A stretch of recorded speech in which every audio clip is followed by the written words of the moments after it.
Good morning friends. हे बघा, सकाळपासून पाऊस पडत आहे. सकाळ कशाला, रात्रभरही पाऊस पडला आहे. कालपासून बिलकुल इकडे पाऊसच बंद नाही होत. तुमच्याकडे असा पाऊस आहे का? बघा, मुलं सगळे शाळेला जाते तरी पाऊस चालूच आहे. आधी जून महिन्यामध्ये पाऊस नव्हता, तरी आता पडतोय. तर 2 दिवसांनी खूप पाऊस पडतोय.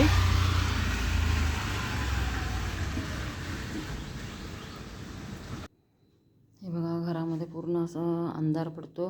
बाहेर आभाळ असल्यामुळे मग लाईट घातल्याशिवाय काही कामं होत नाही. चला, मी लाईट वगैरे घालून घेऊन मग सगळं आवरते.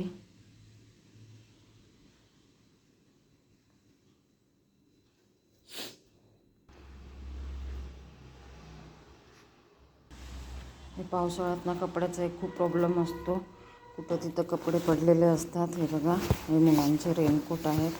आता ह्याला जागेवर ठेवावं लागतं. कपडे एक वाळत नाहीत पावसाळ्यात. मी झाडू वगैरे मारून घेते आता सकाळ. हे बघा, आता थोडं पाऊस कमी झाला आहे म्हणलं तरी थोडं पडतच आहे. तर म्हणलं चला, शुक्रवार आहे, थोडे बाहेर फुलं लागले तर घेऊन यावं म्हणलं. मी फुलं घेऊन येते आता.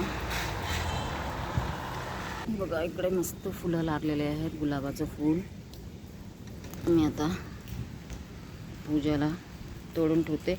सकाळच तोडावं लागतं, नाहीतरी कोणीतरी येऊन तोडून घेऊन जातं. मागून फुलंच राहत नाहीत. मग